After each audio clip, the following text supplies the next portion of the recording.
17, he is tied for the league lead in 100-yard rushing games. Why is that noteworthy? He missed 6 games that year.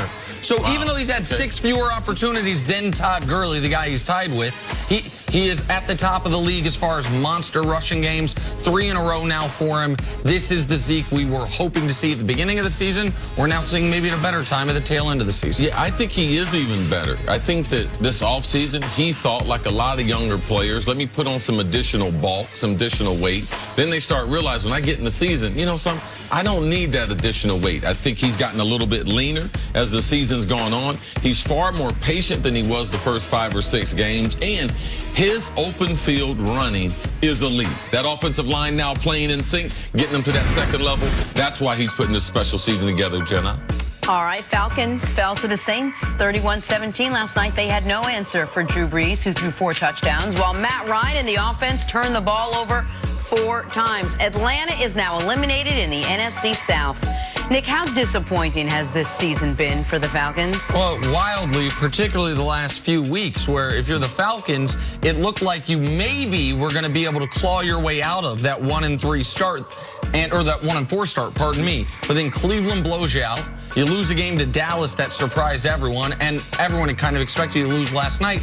It's why those early starts, losing at the last second New Orleans, not being able to punch in against Philly, losing at last second to Cincy, that killed you, along with obviously all those injuries. Yeah, I still have a lot of faith in the Falcons moving forward. It's one of those type of seasons that you're not making excuses, but injuries are a part of the game. There are certain teams who will not be able to overcome their injuries, and that's what they have. Devontae Freeman's been out most of the season. Wholesale changes because of major starters out on that defense. Dan Quinn is still one of the elite coaches we have in this league, and Steve Sarkisian did a great job this year as far as red zone and incorporating these young receiver Ridley from Alabama in with Julio Jones. All right, the other game yesterday, let's end with the Bears and Lions. Chicago's defense coming up big once again, intercepting Matt Stafford twice, including a pick 6.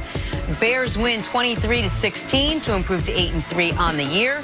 See, is it time to start taking Chicago seriously as Super Bowl contenders? Absolutely. If you can continue to play defense like that in the NFC, and if you look at where they are, I mean, they're just a game from getting that number 2 seed. And I know we're all this prolific scoring and everything, but earlier in the week, we talked about, man, is the NFL, is it going to be like the Monday night game?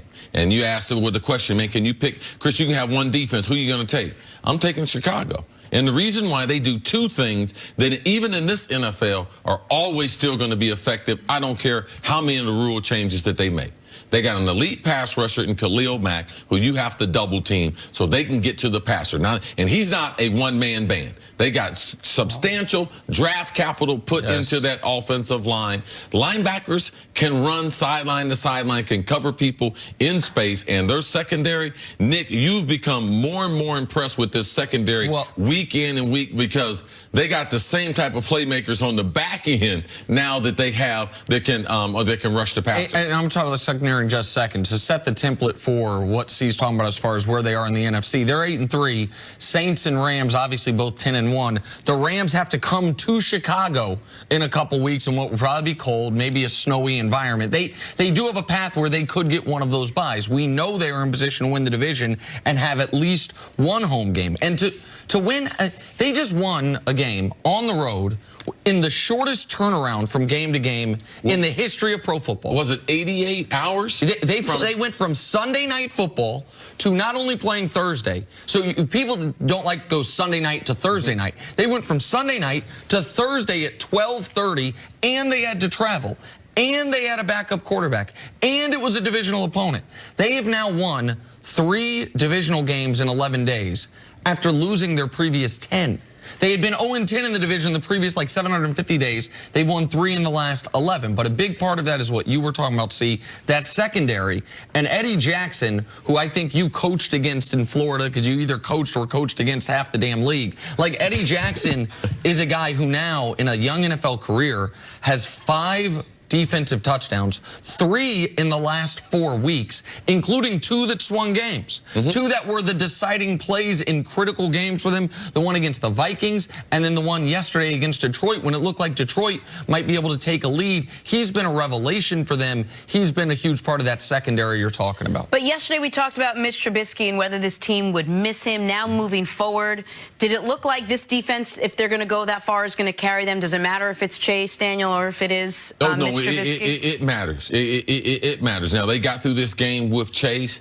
Chase and the head coach, Matt Nagy, have some history together in Kansas City. So thinking that he could function at a high level and to be able to get the win, yes, they thought they could. But for the Chicago Bears, they got to keep developing Trubisky. Yeah. Like, they got to keep him and be able to get the weapons, and they can run some run options, some RPOs, because he is a great athlete. He's got great legs. He's got a really strong arm, but he's not a thrower of the football. He's a thrower of the football now compared to be a pitcher of the football and a passer of the football. So that is going to continue to develop. He's had some big games this year, but it's still been up and down. If they're Super Bowl, if they're aspirations, it's because Trubisky continues to evolve as a passer. One thing that he has going for him, you saw it yesterday with Chase, is similar to what we saw at moments in the Saints game. You got guys running wide open.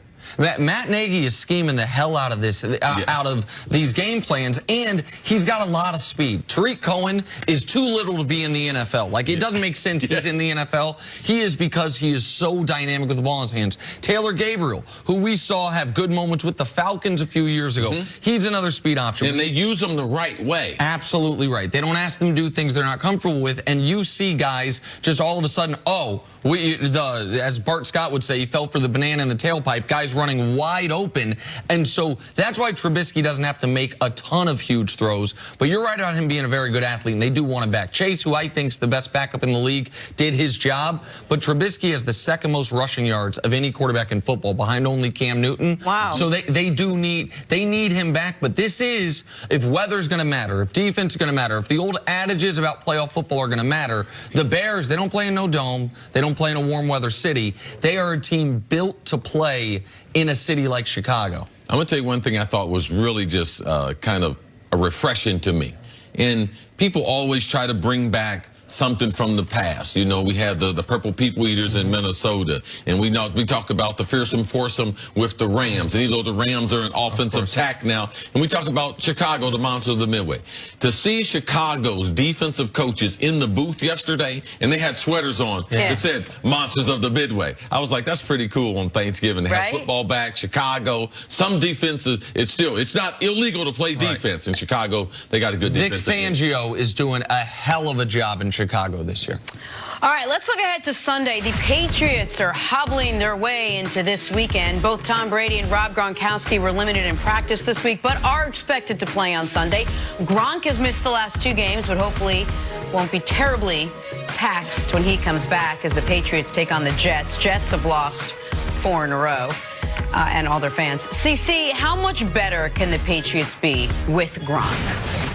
Depending on which Gronk we're going to get. How healthy is he? Like, did they leave him out an extra week? Did the bye week get him back to 80, 90%? Like, because earlier in the year, Mike Lombardi, who used to work with the Patriots, he ran the Browns, he went back and was a consultant with Belichick, very close to the Patriots. And after like 3 games, he was like, man, I think Gronkowski's lost a little wiggle. He's lost a little explosiveness, like his route running. He doesn't look as the Gronk that I had seen before. He looked more like a lumbering, just trying to be physical, because Gronk, there's a few things he can do. He has great releases off the line of scrimmage. He's too big, too quick, too strong. And Gronk has more speed than people anticipate. Look at a lot of the highlights where he's running away from people, stiff-arming them.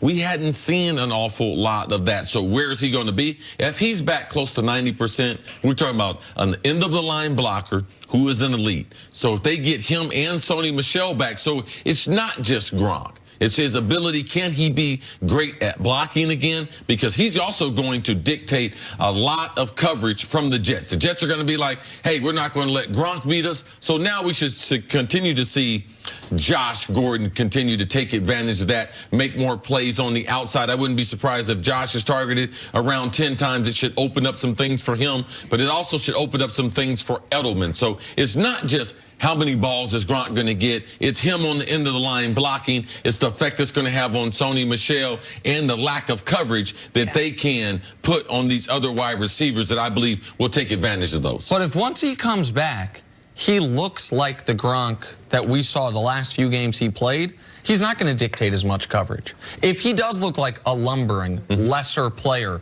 that is at the tail end of a career, then all of a sudden some of the advantages you get from having Rob Gronkowski on the field when he's not touching the football, those dissipate a bit. He had a monster week 1 of the season. Since week 1, he has 22 catches for 325 yards and no touchdowns. And he's only missed 2 games, so it's not like so we're talking about an 8-game sample where he has just been okay. Like, he's been fine. And so you saw teams all of a sudden not dictating coverage as much to double-team Gronk once they saw he wasn't as dynamic. And I'll add another thing. Like, the Patriots, 2 of their bad road losses came with Gronk. Only one of them came without him, the most recent one against Tennessee. But the loss to a bad Jags team and the loss to a bad Lions team, Rob Gronkowski was out there. Well, is there something to be said for, and this is something you bring up, it could be wrong, apples and oranges.